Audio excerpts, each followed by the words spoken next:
Hello there, you amazing viewers and subscribers, and welcome to a brand new Doctor Who episode of the series. I'm ranking every single season and series of Doctor Who from 1963 down to 2022. So, this video is actually on 22nd place. So if you want to go and check out my videos where I'm talking about from 39th place down to 23rd place, then please go and do that, because I've actually created a playlist folder for you all. So, 22nd place. What series is in, of course, this place? It is no other than Doctor Who Series 12, which was actually broadcast from the 1st of January to 2020 to the kind of 1st of March 2020. And then, of course, I'm going to include Revolution of the Daleks into this episode, into this series as well. Also, I'm going to include Resolution, which basically is the 2019 special. Normally, I add this into series 11, but I'm actually going to include it into this series because of the Dalek episode literally after the series. So really, you can actually say series 12 is basically from 1st January 2019 till the 1st of January 2021. You could basically just call it that for now. I'm going to, because it's actually in the series 12 box set, and of course you can actually put in the disc for Resolution of the Daleks into that disc as well, like I've done with my Steelbook, to make it all as one series. So let's start in. So we have Resolution, where we kind of have a Dalek survivor basically come back to life because of this purple velvet lighting, goes around the universe, well, goes around Earth, blowing up tanks, knocking out the internet, the terrible, terrible things this is. It knocks out the internet. And what do you have to do? You have to go and talk to your parents instead on New Year's Day. Ugh. Yeah, I don't really care for that joke. But the rest of the episode is pretty good. Then, of course, we go to Spyfall Parts 1 and 2, where, of course, we have the return of the Master. Yes, we had Sacha Dhawan's very first appearance as the Master. I really do like this Master. I really do. The way he's like working with the Gustavine, and he's basically coming up with this plan to literally kill off the agents so they can get the Doctor. And basically wants the Doctor dead, so he thinks of making this plan with the Gustavine, and then only the Doctor basically records him saying, "Oh, I'm going to use Barton and the Gustavine and get rid of them both," which the Doctor basically records on the sonic screwdriver. And of course, this episode is brilliant because we have the return of the Master's special weapon, the TCE, the Tissue Manipulator, that we haven't seen since 1985 story, The Mark of the Irani. Yes, the Master's back using his signature weapon, turning people into little dolls.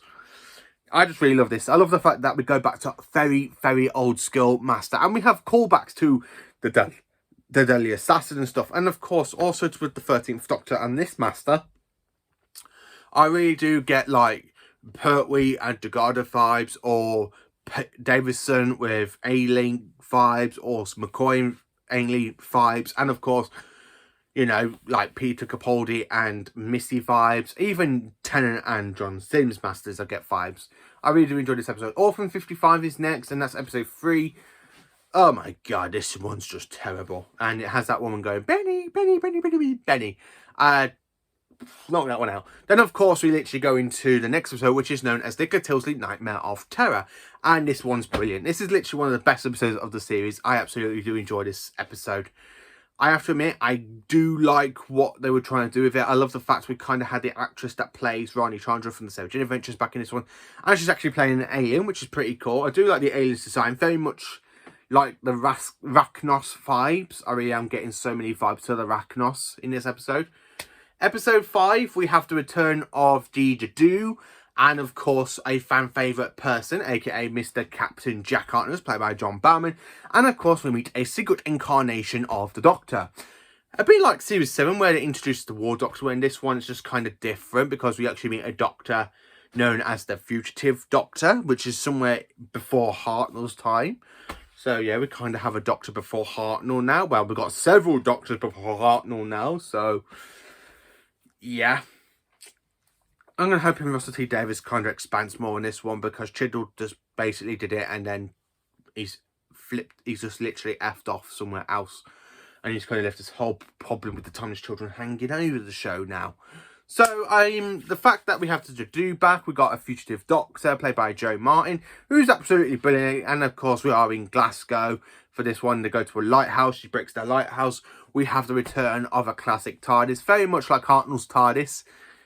I love the fact that it's literally like Hartnell's TARDIS. I honestly do. And then, of course, Bam, the Doctor finds out we've got another Time Lord named Gat, and then she goes, hang on, you must be from my past. Why? Because you haven't seen what I know. And then she shows Gat the image of the destruction of Gallifrey caused by the Master, in which we find out in Spyfall Part 1 and 2. Basically, the Master's gone around killing the Time Lords because he's found out stuff about the Time Lord's children, which we find out a bit later on.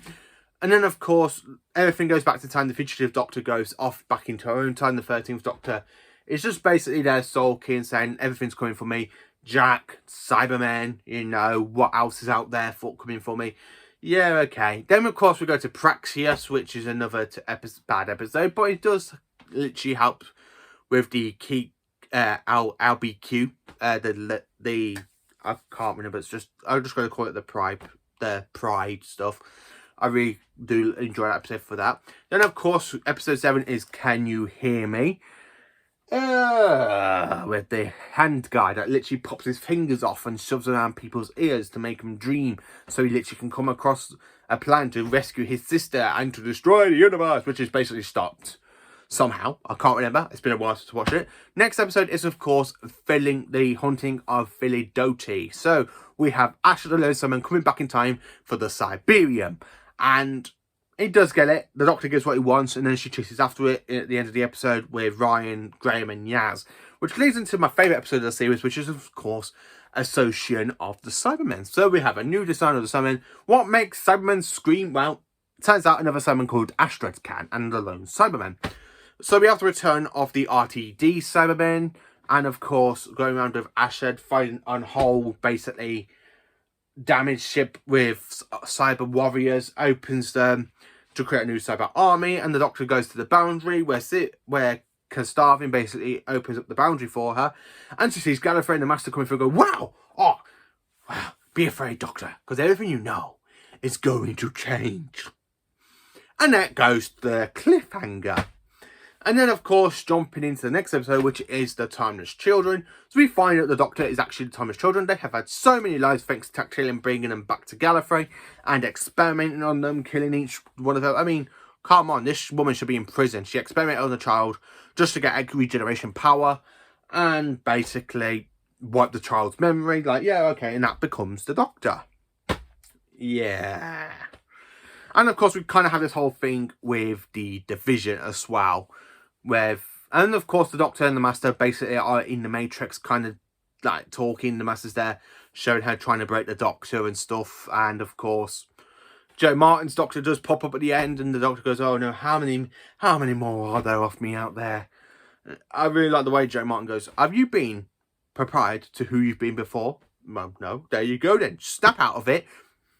The Matrix is blowing your mind. Maybe you should pay the favour. And of course the Doctor just basically paid the favour to the Matrix, and of course escapes Gallifrey after basically sending her fam back into current Earth, and basically, you know, letting Kastarvin take the destruction of Gallifrey from her so she can escape. And then she's caught by Dudu, arrested by Dudu for her crimes, with the Division signed off, and then of course that's it. No, it's not, because we had to wait 8 to 9 months later for Revolution of the Daleks. So what can I say? We have Jack Robertson basically making kind of like these Dalek machines, but he's called them Death AF, something like that. I don't really care about that. We have a little bit of a Dalek civil war in this one. I really do like the fact that we've got Captain Jack back again. He breaks the Doctor out of prison. I love the fact we kind of have some more cameos from alien species. We have a Weeping Angel. We have a Pating. I really think we have a Crinoid. I don't know if it is actually a Crinoid. I'm saying it could be because it's one of those plant creatures. I think it is actually a Crinoid. We have a Sigarax. We have an Ood. We have the Silence. So yeah, we kind of have a few good cameos in this one before the Weeping Angels actually do come back into series 13. I really do enjoy this episode because Jack basically breaks the Doctor out, and then the Doctor goes, "Hi, I've been in space." And they're like, "What? Oh, you've met you met Jack before? Hey, Silverfox." I really like the way Jack just throws flirtations at Graham, and Graham's like, "Hello." And then, of course, whoa, what's new on planet Earth? Dalek. And the Doctor goes, what? And then, of course, they find out that Jack Robertson's PA has basically gone and cloned a Dalek little cell to basically make a clone of a Dalek. And then that Dalek takes over Leo and then goes over to a part of the country and then basically opens up a Dalek factory with Dalek clones, feeding them dead humans, and then of course taking over the Robertsons' defense drones, turning them into proper Daleks. They go around exterminating everybody, including the the Prime Minister of the UK.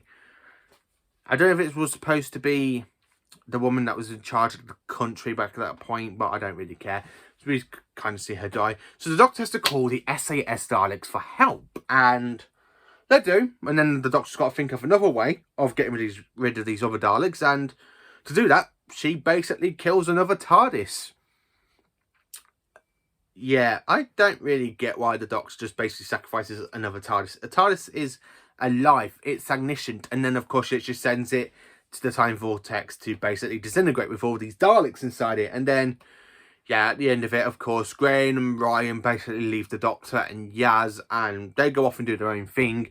The Doctor and Yaz go off to look for Gustaving, which we do find out in Series 13 what they've been up to after this Dalek episode. And that's basically it. So Series 12. That's a little bit of a random for Series 12. Not many people like the Whittaker era, so I didn't want to try and talk about it as much for this one, even though it's literally in 22nd place, because I do like Series 12 more than Series 11. I'm sorry to say that. I really do enjoy this series more than Series 12.